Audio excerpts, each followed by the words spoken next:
আসসালামু আলাইকুম। বুখারী শরীফ হইতে পড়া হইতেছে, তারপর হেরাক্লিয়াস রোম শহরে তার জনৈক বন্ধু, যিনি জ্যোতিষশাস্ত্র ও পূর্ববর্তী আসমানি কিতাবসমূহে হেরাক্লিয়াস সমতুল্য বিজ্ঞ ও পারদর্শী ছিলেন, তাহার নিকট এই বিষয়ে পত্র লিখিলেন এবং ইলিয়া হইতে হেম শহরে গমন করিলেন। হেম শহরে থাকা অবস্থায় রোমে সেই বন্ধুর উত্তর পাইলেন।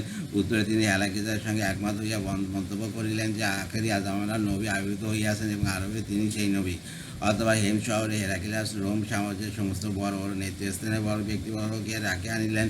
একটি দ্বীপতল রাজপ্রাসাদের চত্বরে তাদেরকে একত্র করিয়া বাইরে যাওয়ার সমস্ত পথ বন্ধ করিয়া দিলেন। তারপর হেরাক্লিয়াস উপরতলা থেকে লোকদের লক্ষ্য করিয়া বললেন, হে রোমবাসীগণ, যদি উহা পরকালের মুক্তি ও মঙ্গল চাও এবং রাষ্ট্রের স্থায়িত্ব ও সমৃদ্ধি কামনা করো, তবে তোমরা এই নবীর হাতে বায়াত দীক্ষা গ্রহণ করো, তার আনুগত্যে অঙ্গীকারে আবদ্ধ হইয়া যাও। মাত্র এতটুকু বলার সঙ্গে সঙ্গে দরবারস্থ লোকগণ জঙ্গলি গাদার চেনায় চিৎকার করিতে করিতে বহির্গমনের জন্য ছুটিয়া চলিল। কিন্তু দরজার সময় বন্ধ থাকায় তারা বাহির হইতে পারিল না, যেহেতু পূর্ব হইতে এই ব্যবস্থা রাখা হইয়াছিল। হেরাক্লিয়াস এই দৃশ্য দর্শনে লোকদের ঈমান ও ইসলাম সম্বন্ধে সম্পূর্ণ নিরাশ হইয়া গেলেন। তিনি নিশ্চিত রূপে ধরিয়া রইলেন যে রাসূলুল্লাহ সাল্লাল্লাহু আলাইহি ওয়াসাল্লামের প্রতি তার যে ভাবের উদয় হইয়াছে এবং যে ভাবাবেগের ফলে তিনি পূর্ব মন্তব্যসমূহ করিয়াছিলেন, সেই ভাবাবেগ চলিতে থাকিলে তার হাতে রাজত্ব থাকিবে না। তাই তিনি রাজ্যের লোভে ও ক্ষমতার মোহে তার সেই উপস্থিত ভাবকে বিসর্জন দিয়া দেশবাসীকে সেই যে সত্য কথা বলিয়াছিলেন উহার মোড় ঘুরাই দিলেন। তিনি পুনঃ লোকদিগকে ডাকিয়া বললেন, ওয়ে, আমি তোমাদিগকে ইতিপূর্বে যা বলিয়াছি তার দ্বারা তোমাদের নিজ ধর্মের ওপর কতটুকু আস্থা ও দৃঢ়তা আছে তাই পরীক্ষা করিবার জন্য বলিয়াছি। আমি দেখিয়াছি স্বীয় ধর্মের প্রতি তোমাদের পূর্ণ আস্থা ও বিশ্বাস রহিয়াছে।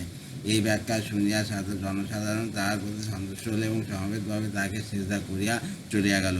এই ছিল হেরাক্লিয়াসের শেষ কথা। যেমন সূর্যের তাসির ও কার্যকারিতা দিবারাত্রির আবর্তন ঘটে ও ঋতুর পরিবর্তন হয়, চন্দ্রের তাসিরে জোয়ার ভাটা হয়, ইত্যাদি ইত্যাদি।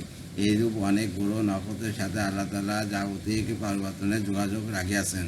কোনো একজন পয়গম্বরকে আল্লাহ তাআলা এই বিষয়ে বিস্তারিত জ্ঞান দান করিয়াছিলেন, কিন্তু বহু পূর্বে এই বিদ্যার আসল বিষয়গুলি জগৎ হইতে লোপ পাইয়া যায়। পরবর্তী জ্যোতির্বিদগণ এই বিষয়ে তাদের জ্ঞানের দাবি করে বটে, কিন্তু প্রকৃত প্রস্তাবে তাদের কোনো জ্ঞানই নাই, কারণ আসল বিদ্যা বিলুপ্ত হইয়া যাওয়ার পর সঠিকভাবে গণনা করার ক্ষমতা কারোর হইতে পারে না। তাই অনুসন্ধান করিলে দেখা যায় জ্যোতিষীদের গণনা শতকরা 99টাই মিথ্যা ও ভুল প্রমাণিত হয়। আন্দাজে ঢিল ছোড়ার ন্যায় কোনো একটা হয়তো লক্ষ্যবস্তুতে লাগিয়া যায় এবং প্রচারের সময় ওই একটাই সর্বত্র ছড়াইয়া পড়ে। তাছাড়া এইসব বিষয়ে চর্চা সাধারণভাবে একটি মারাত্মক ও ক্ষতিকর ধারণার সূত্রপাত এই হয় যে জাগতিক পরিবর্তন ও সাধারণ ঘটনাসমূহের মধ্যে কেবলমাত্র ওই সমস্ত নগণ্য শীর্ষ পদার্থগুলির অপরিহার্য প্রভাব, শক্তি, ক্ষমতা ও দক্ষতার ধারণাই মনের কোণে জাগিয়া ওঠে। এইরূপ ধারণা সেরেক ও কুফরি। এক হাদিসে আছে, কোনো কোনো এক রাতে বৃষ্টিপাত হইল। আল্লাহ তাআলা বললেন, ভোর হওয়ার সঙ্গে সঙ্গে একদল লোক এই বৃষ্টির ব্যাপারে কাফের সুযোগ আসবে। তারা বলিবে যে অমুক নক্ষত্রের দ্বারা বৃষ্টিপাত হইয়াছে। প্রচলিত জ্যোতির্বিদ্যার এইরূপ অত্যাধিক ভুয়া ও মিথ্যা ও সেরেক এবং কুফরী সূত্রসমূহ বিদ্যমান থাকায় উহা শিক্ষা ও বিশ্বাস করা শরীয়তের একেবারে হারাম সাব্যস্ত করা হইয়াছে। এখানে একই ঘটনা তিনটি খণ্ডে উল্লেখ করা হইয়াছে: এক, আবু সুফিয়ানের বর্ণনা, ও দুই, ইবনে নাতুরের বর্ণনা, তিন, হেরাক্লিয়াসের বন্ধুর সঙ্গে পত্রালাপ। একই ঘটনাভাবে তিনটি অংশ। এখানে একটি কথা উল্লেখ রাখিতে হইবে যে দ্বিতীয় খণ্ডে উল্লেখিত আরববাসী লোকটি ও দেওইয়াল কালবিয়া নামক পত্রবাহক সাহাবী একই ব্যক্তি।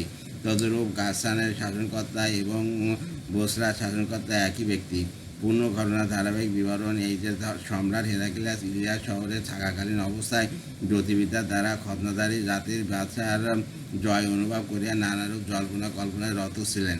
এইদিকে তার উদ্দেশ্যে লিখিত রাসূলুল্লাহ সাল্লাল্লাহু আলাইহি ওয়াসাল্লাম পত্রখানা লইয়া আরববাসী দেওইয়া কালবি বসরায় নিযুক্ত গাসসান কাবিলার শাসনকর্তা মারফত তাহার নিকট পৌঁছাইলেন। তখন দ্বিতীয় খণ্ডে বর্ণিত সমস্ত ঘটনা ঘটিল।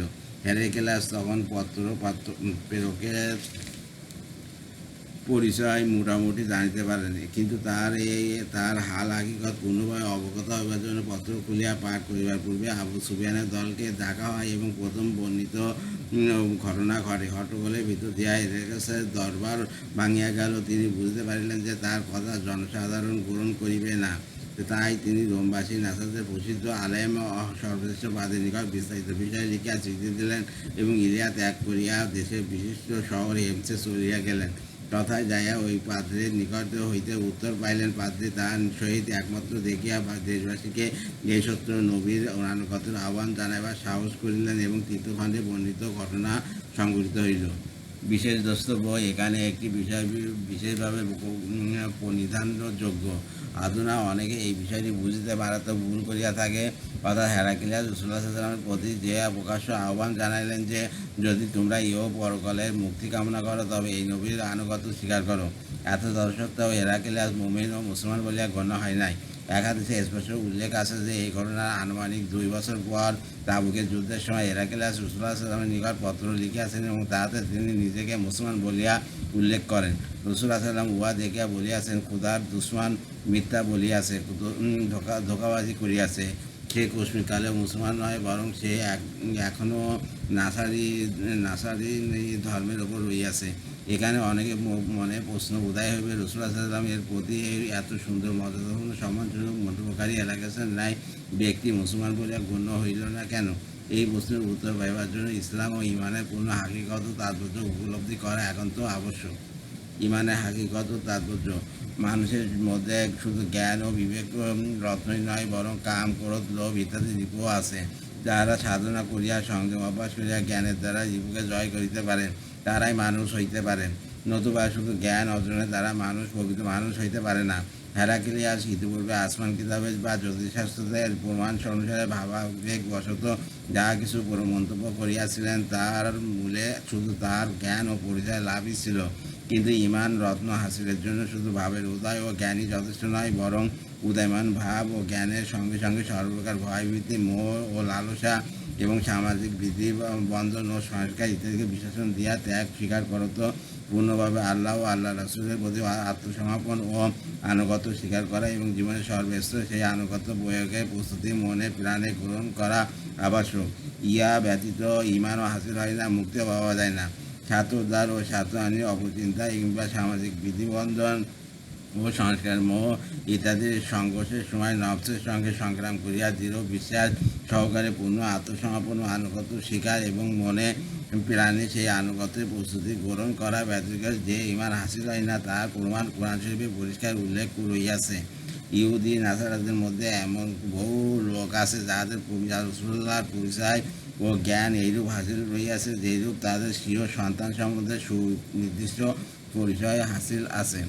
কিন্তু যেহেতু তারা এই পরিচয় ও জ্ঞানের সঙ্গে আত্মসমর্পণ ও পূর্ণ আনুগত্য স্বীকার করে নাই, তাই তারা ইমানদার গণ্য হয় নাই, কাফির রইয়া গিয়াছে। হেরাক্লিয়াসের জ্ঞান ছিল, ভাবাবেগও অত্যাধিক ছিল, কিন্তু স্বার্থের অর্থাৎ রাজত্বের চিন্তা ছিল ততোধিক। যদি তিনি এই স্বার্থের লোভ ও রাজত্বের মোহ সত্যের খাতিরে ত্যাগ করিতে পারিতেন তবে তিনি মুক্তি পাইতেন, কিন্তু তিনি তা করিতে পারেন নাই। যখন তিনি দেখিলেন যে সত্যকে স্বীকার করিয়া লইলে তার স্বার্থে আঘাত লাগিবে, রাজত্ব চলিয়া যাইবে, তখনই তিনি উদয়মান ভাবকে বোঝাইতে করিতে লাগলেন এবং কথাবার্তার মধ্যে যদি আমি বুঝি ইত্যাদি দুর্বলসূচক ভাব প্রকাশ করিলেন, যা অবশেষে স্বাভাবিক ভাবকে সম্পূর্ণভাবে বিবেচন দিলেন এবং দেশবাসীকে যে সত্যের ডাক শোনাইলেন উহা বিবিধ অর্থ করিয়া অবিচলিত চিত্তে সত্য ধর্ম গ্রহণ করার মতো সাহস হইতে বিরত রহিলেন। কাজেই তিনি ইসলাম ও ইমান রত্ন হইতে বঞ্চিত থাকিয়া গেলেন এবং পক্ষান্তরে অবসররূপে অকতলে নির্ভয় সত্যকে গ্রহণ করার উজ্জ্বল দৃষ্টান্ত হেরাক্লিয়াসের বন্ধুর ঘটনায় সুন্দরভাবে উপলব্ধি করা যায়, যা ছিল পবিত্র ইমান।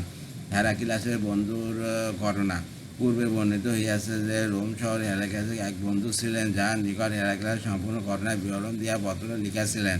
সেই বন্ধুটির নাম জাগাতের। হেরাক্লিয়াস তাহার নিকট পত্র লিখিবার সময় পত্রবাহক সাহাবী দেওয়া রাজধানুকে গোপনে ডাকিয়া বলিলেন, রোম শহরে একজন বড় পাদ্রী আছেন, তাহার নাম জাগাতের। রোমবাসীগণ তাহার অত্যাধিক অনুগত। আপনি তাহার নিকট রাসূলুল্লাহ সাল্লাল্লাহু আলাইহি ওয়াসাল্লামের পত্রখানা নিয়ে উপস্থিত হন। তিনি রোমবাসীকে আহ্বান জানাইলে আশা করা যায় যে তারা তাহার আনুগত্য স্বীকার করিবে। দেওয়া রাদিয়াল্লাহু আনহু পত্রখানা লইয়া জাগাতের নিকট উপস্থিত হইলেন। জাগাতের রসুল্লাহ সাল্লামের পত্রখানা পাঠমাত্র রসুল্লাহ সাল্লামের প্রতি অগাধ বিশ্বাসে তার মন প্রাণ ভরিয়া গেল। তৎক্ষণাৎ তিনি খ্রিস্টানি পোশাক পরিত্যাগ করিয়া নতুন পোশাক পরিধান করতে কোনরূপ ইতস্ত ব্যতিরিক্ত সত্য ধর্ম ইসলাম গ্রহণের ঘোষণা দানপূর্বক খোলাখুলিভাবে রোমবাসীকে ইসলামের প্রতি উদ্যত আহ্বান জানাইলেন। রোমবাসী সংস্কারচ্ছন্ন থাকায় তাহার কথায় কর্ণপাত করিল না, বরং অতিমাত্রায় উচিত হইয়া তাহাকে ভীষণ মোহরে পরে মারিয়া ফেলিল। দেহ রাজতলে হেরাক্লিসের নিকট ফিরে আসিয়া জাগতরের সকল অবস্থা বর্ণনা করিলেন। হেরাক্লিস উহা শুনিয়া বলিলেন, আমিও পূর্বে বলিয়াছিলাম যে আমার ভয় হয়, ইসলাম গ্রহণ করিলে খ্রিস্টানগণ আমাকে মারিয়া ফেলিবে। দেখুন, জাগতের রোমবাসীদের নিকট আমার তুলনায় অধিক শ্রদ্ধেয় ছিলেন, তবুও তিনি বাঁচিতে পারিলেন না। ফতুর বাড়ি 1 থেকে 70। আল্লাহ।